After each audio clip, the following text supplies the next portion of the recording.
Live from Rialto, California, Mark Flores presents the Pay-Per-Review Wrestling Podcast. Today's episode, a review of Hell in a Cell 2016. All culminating here on the Pay-Per-Review Wrestling Podcast. Now here's your host, Mark Flores.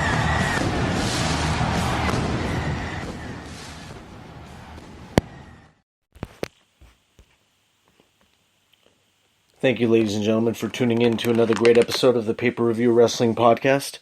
I am your host, Mark Flores. Today, we are talking about Hell in a Cell 2016.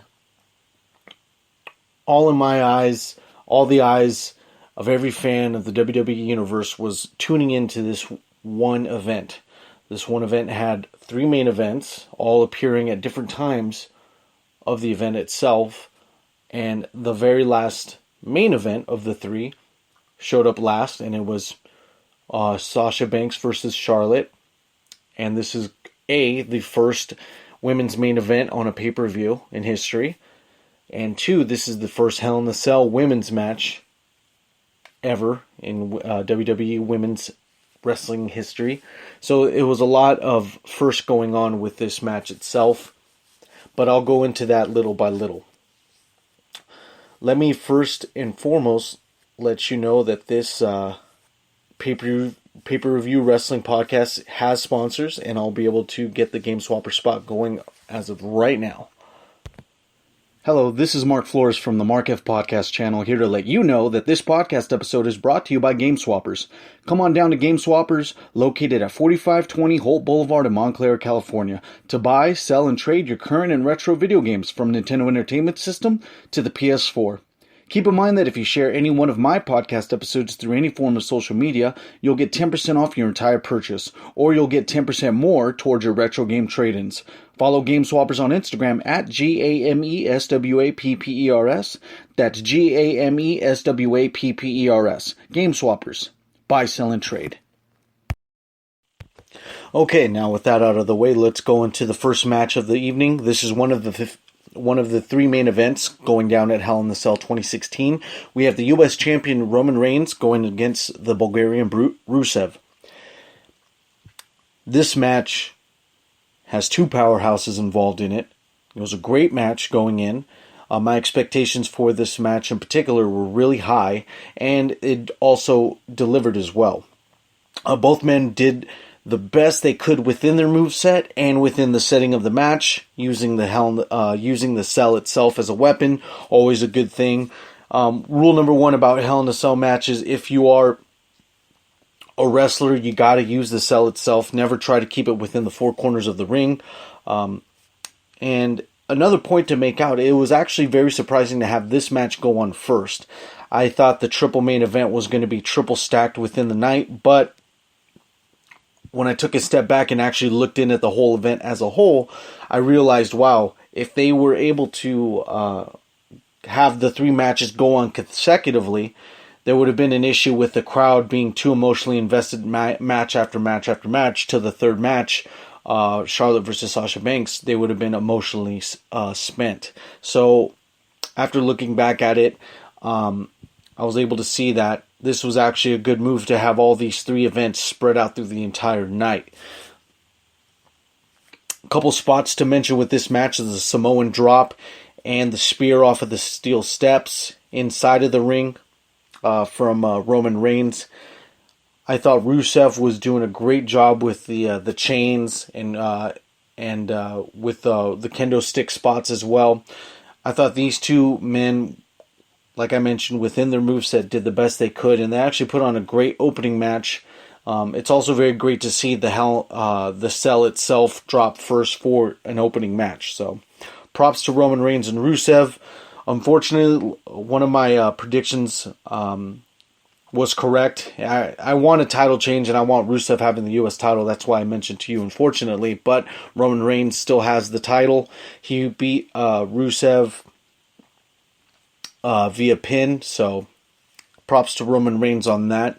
Now, as of the stock going in on Rusev, I don't think there's not going to be enough much dwindling on his stock itself.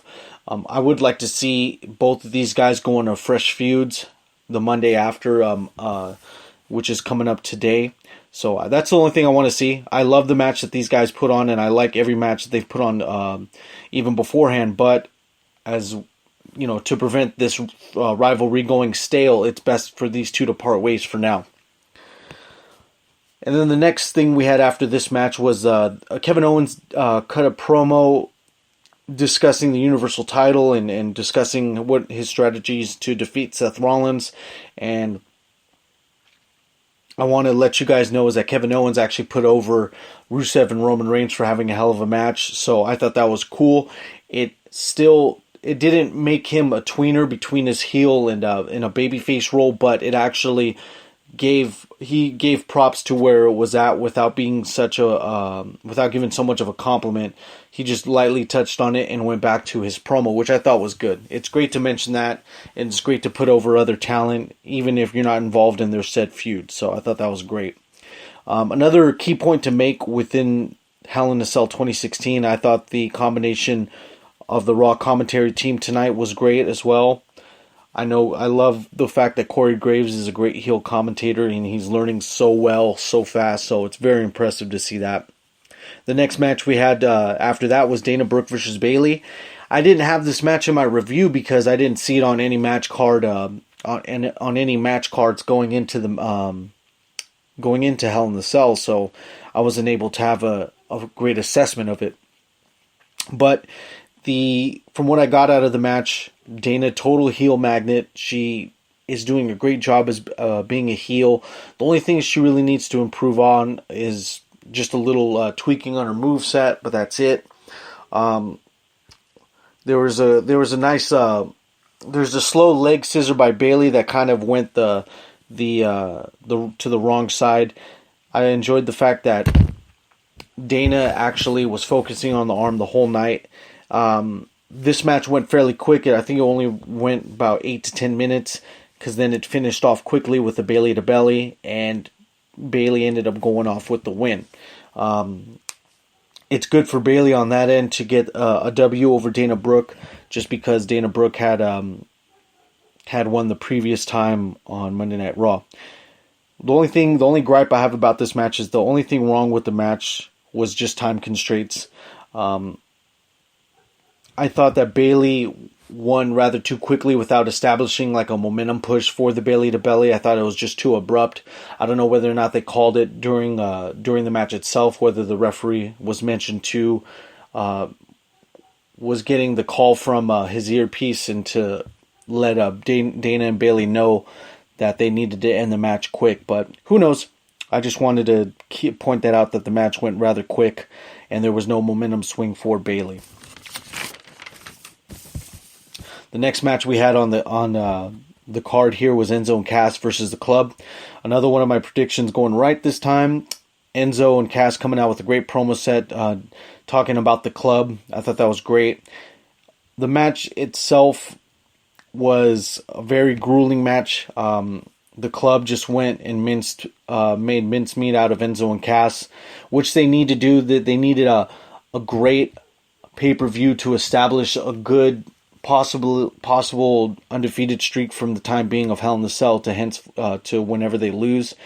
I still think they're the ones that are going to take the straps off of the New Day, and we all know that the Club in the beginning actually had a bad start, and it was noted by the commentary team. I just didn't feel that the commentary team had to put that so in the forefront during this match because when you say stuff like that, it actually motivates people to believe that, oh, well, the Club are going to win because of, what the commentary team keeps saying about them not winning as often. I thought the match was done really well.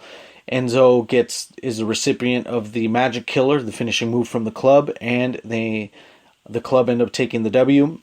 Once again, this raises the stock for the Club, and this leaves the stock for Enzo and Cass, which is still, they're very over with the crowd, so it doesn't really necessarily affect them as much because they could still cut promos and they're very entertaining. The next match on this card we have Seth Rollins versus Kevin Owens. And the opening sequence, the opening title build-up was great between the two, and this rivalry needed a match like this to put the icing on the cake. As we all know, WWE likes using Hell in a Cell to end a bunch of feuds, and this is no different. Seth Rollins and Kevin Owens really beat the shit out of each other for a good, almost was like 15 to 20 minutes of this match. It was done really well. There was a great double table spot done by Seth Rollins to Kevin Owens, getting plummeted through the both tables there.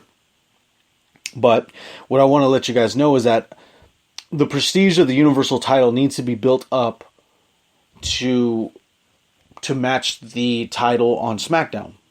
This title is a fairly young title. It needs to have the respect it deserves, or the respect it's intended to receive. This belt needs to be made glorious.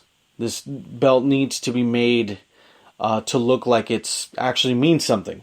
This is a new title. They have to get this reputation going quick, because this is the title that represents Monday Night Raw, so it needs to be established as such. Now, my point is that having this title match in the middle of the card between a couple of other matches after, I don't think it was a good idea, but that's just something to point out, is that if WWE is trying to make this title look and have the prestige as if it was a World Heavyweight title like the one on SmackDown, it needs to be treated as such. The match between Seth Rollins and Kevin Owens was a very exciting match. I think it was candidate for match of the night.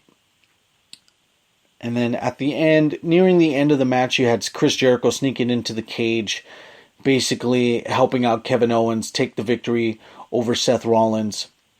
And after Kevin Owens leaves the cell, Chris Jericho goes back in and gives Seth Rollins a code breaker, thus establishing a feud between Chris Jericho and Seth Rollins going forward. Now Kevin Owens is going on to a new feud, and we'll see who's he going to be feuding with coming on Monday Night Raw.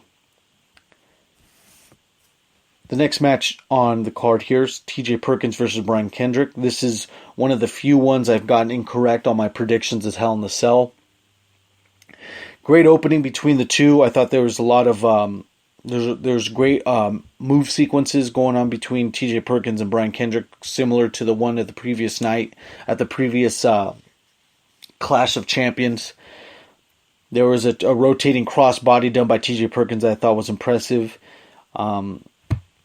So as the match goes on, Brian Kendrick tries to go in for sliced bread number 2, his alternate finisher. And what ends up happening is that he looks like he slips a little on his footing and kinks up his knee. So he takes a little break. TJ Perkins, trying to sell the fact that he's concerned with Brian Kendrick, goes up to him and then receives a headbutt from Brian Kendrick. And then Brian Kendrick ends up winning the Cruiserweight Championship. The only thing unfortunate with this whole event is that no one was invested into this match. I think that the crowd wasn't involved in it. But looking at it from a wrestling purist perspective, I thought the match was done fairly well. The Cruiserweights do a lot of things that the powerhouses can't do, and it's a lot more exciting when it happens like that. That's why some people prefer lucha libre instead of regular wrestling, but that's a different point there. What I want to let you guys know is that there's a lot of select people that appreciate this, but what we need to have for this, again, new title is that we need the mainstream audience to feel for this. So WWE has to look back and find out what it needs to do to get a mainstream appeal onto this title itself. I don't think that it's going to be main eventing a pay-per-view anytime soon. I think that the Cruiserweight division has always been cursed as far as going back as WCW and Monday Night Raw and during the Attitude Era, where it just felt like a different title. Like, oh, these people are going for this title. Not it's a kind of an exclusive title for a select roster of people, whereas a World Heavyweight title can include everybody and anybody. The fact that it's exclusive to only a certain amount of people within the roster only gives you the possibility of a certain amount of people winning it, and basically if the two people going against each other at any pay-per-view are going at it, that leaves the rest of the four or however many people are left in the cruiserweight division to do something else. That's where I'm getting at. And that's where it kind of falls short as of every other title. But I know WWE can resuscitate gimmicks, can resuscitate promos, feuds, etc. And they've done it with titles before. So I hope that they can resurrect this title a little bit, because now a lot of people are sleeping on it. It's unfortunate too, because the Cruiserweight Classic leading up to the crowning of the Cruiserweight Champion, TJ Perkins, was done very well. It was excellent, but now we have this title going into the mainstream audience, and not a lot of people are being receptive to it. So that's the only thing the only issue I had with that. But it's pretty crazy to see that Brian Kendrick is now the Cruiserweight Champion, and hopefully we can see another feud going forward without TJ Perkins. Hopefully Rich Swann comes in the mix and they're able to find something with him, because in my honest opinion, I think the only impressive people within this Cruiserweight division is Tony Nese, Rich Swann, and the Brian Kendrick. I think those three are very impressive. I think Tony Nese might be the one to feud with Brian Kendrick coming up. I think they're going to have a number one contender thing going on Monday Night Raw tonight. If I'm wrong, whatever, but I hope Tony Nese is able to be brought to the forefront, at least to have a match with Brian Kendrick, because that guy is huge. His moveset is very impressive. He's agile, and he's built like a house. So hopefully that can happen. But anyway, going back to the match here at Hell in a Cell, I thought it was done really well. Both of these guys know what they're working with, because both of them have been experienced in fighting with each other. The mentor-apprentice thing is always cool to see. But the ending, I think the finish was done. It could have been done better. I mean, knowing that Brian Kendrick's a heel, he could have done a little less obvious heel tactic instead of doing the traditional, the wounded, the playing dead animal type of gimmick. I know Brian Kendrick is way more capable of doing something else. I wanted to see something led into like the captain's hook or something of that nature, not just a simple headbutt to cause a pin. Okay, let's see the next match we have on the docket here. We have Cesaro and Sheamus versus the New Day. So, what the dynamic of Sheamus and Cesaro, what they have is kind of like a face-heel tag team, kind of like a good cop, bad cop type of tag team here. I think that can work. Both of these guys are the polar opposite of each other in terms of charisma, etc. And the only thing that's unfortunate is that it's hard to make the New Day look like villains. I think they're playing the heel champions right now, and it's hard to do that when they're so over with the crowd. But it's happened before, and it's happened again, and it'll happen it'll happen more times over than you can imagine. But let me go into this. So I think that the face-heel tag team partner dynamic with Cesaro and Sheamus is very hilarious. Going into this match, as soon as the bell rang, one thing you realize is that, wow, Xavier Woods rarely wrestles from time on to time on, but when you see him wrestle, he does it fairly well. You could tell that he's been around the way so long, and his moveset is very impressive. He's quick, strong, agile. What I want to say here for the match is that I like the fact that they kind of showed that Cesaro and Sheamus actually had a chance at winning this title. It's very cool to see. Like, once you see that both opposing tag team partners are knocked out outside of the ring and the one is left in the ring, that's cool to see. And I'm glad to see them have a close chance at that. But what I think WWE is going to do is that they want to build more tension between Stephanie McMahon and Mick Foley, by basically showing Stephanie's going to be showing Mankind, like, well, your Cesaro-Sheamus thing didn't work out, or do you think you're really cut out to be a general manager? I think tensions are going to feud to the point where Mick Foley will have a representative and Stephanie McMahon will have a representative to feud out this whole thing between each other, because it looks like it's going to be a slow burn to a fever pitch at one of the major pay-per-views, but it'll be cool to see. Nonetheless, this match was done. I thought this match was very. It was a good above average match, and it's something to appreciate too, because all four of the guys that fought, Big E, Xavier Woods, Cesaro, and Sheamus, they've all worked with each other all the time, and it's good to see that. And I'm also glad that Big E didn't take a suicide dive this time, because every time he does do that, it looks dangerous. It looks dangerous for him because he's about 300 plus pounds shooting into somebody outside of the ring at free fall speed, with the recipient getting hit with a 300 pound plus missile. It's just, there's tons of variables that make Big E's suicide dive very, very hard to look at sometimes. To some, it may be an upsetting outcome, but as we all know, due to the fact that the New Day, the announce team announces that the New Day is so many days close to eliminating Demolition's record of the consecutive days of being tag team champions at 400 plus some odd days, you can honestly tell yourself that the New Day are not going to lose these titles anytime soon. Simply not. And it's not a bad thing, because you know what? It's cool to see this group that was at a very low point in the beginning become so over, and now they're taking on 400 plus days of holding the straps. And, you know, for them to pass Demolition would be cool for me. A DQ ended up happening where Kofi Kingston ended up hitting Trouble in Paradise on Sheamus. The ref saw it, so he called a DQ.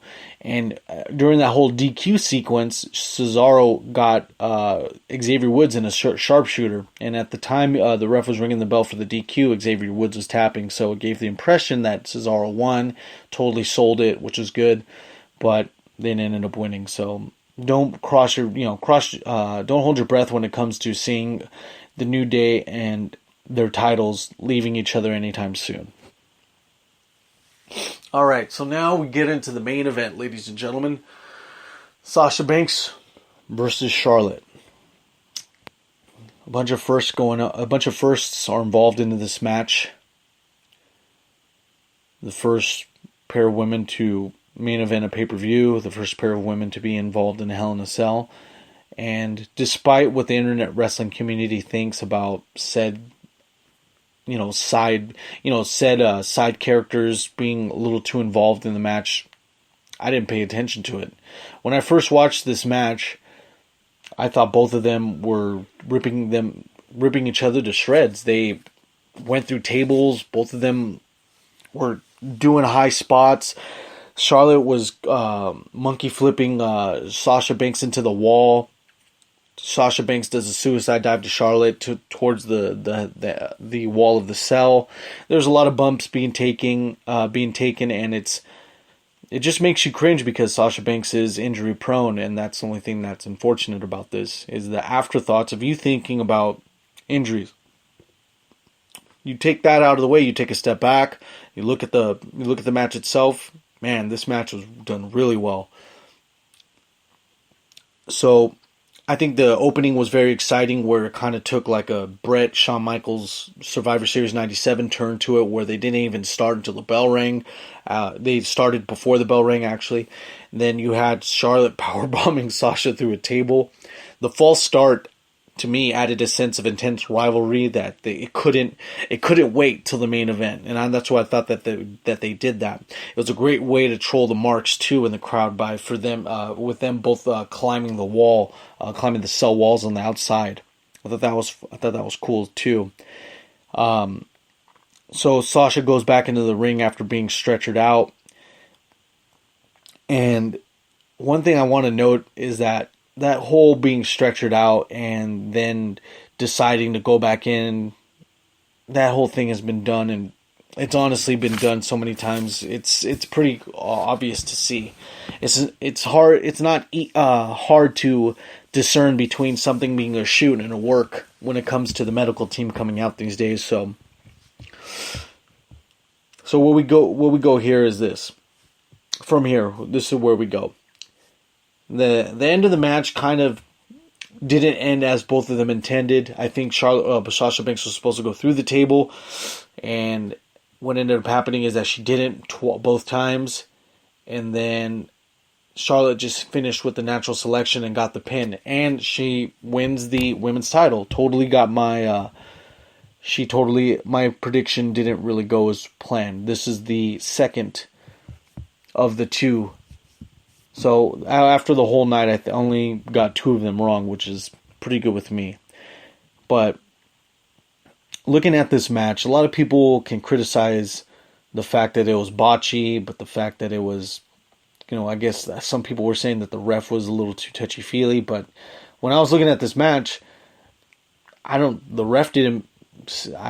think the ref was doing that at all. I thought he was just doing his job. It's a little more importance for a match like this, especially the first women's match, for the ref to be looking, to see if these two ladies are okay.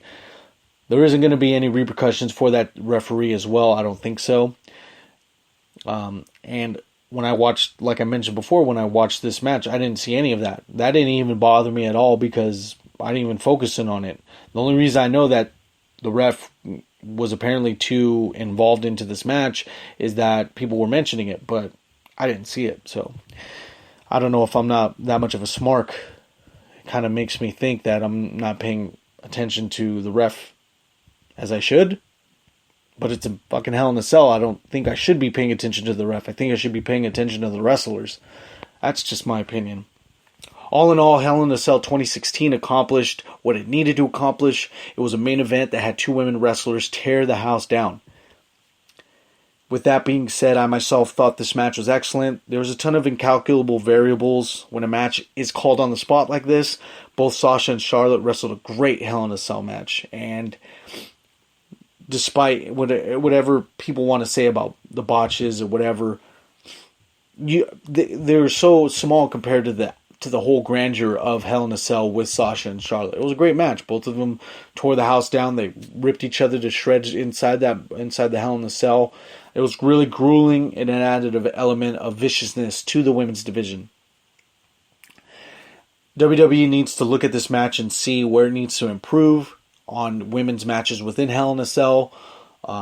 There's not a lot to be critiqued about this match. Just the only thing that needs to be done is just fine-tuning of some moves, but that's it.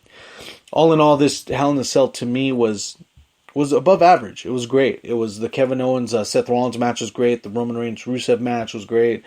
Even the Cruiserweight Classic match was done really well. The main event, the real main event at the very end, was the main event. It was done really well. Theatrical. Charlotte's beating Sasha before the match starts. Charlotte powerbombs Sasha through the table, the announce table. Sasha then goes out. Then you think she's not going to fight. She comes back in the ring, and both of them have a great match. Charlotte having another title reign notched on her belt. She's a heel, ladies and gentlemen, and that's why you don't like her having the belt. And it works, because the boos are going to fuel whoever the next babyface is going to come in to dethrone Charlotte. It might be Bayley, it might be whatever face diva might be coming up. It's all just trying to build the momentum either for Royal Rumble, for someone to be dethroned, or the WrestleMania. I don't know whether or not Charlotte's going to have that title for that long. They need to possibly hold off someone losing the title till then, till the Royal Rumble or WrestleMania, because playing ring around the title between Charlotte and Sasha Banks isn't really bringing much prestige to the title. Back in the 80s and 90s, people held on titles for a lot longer than what they're doing nowadays, so they need to keep doing that. All in all, that's been my review of Hell in a Cell 2016. I want to wish you guys a good day, and I want to let you know to also tune into my other podcasts on the Mark F. Podcast channel. Tune into Retro Collecting 101 if you're into collecting retro video games, or if you're into film, entertainment, and conspiracy theories, tune into the Mark and Andre Show. half an hour where we talk about film, entertainment, and conspiracy theories. Other than that, you guys have a good night, and I'll see you guys on what other pay-per-views coming up next? Yeah, we'll figure it out later. You guys have a good night.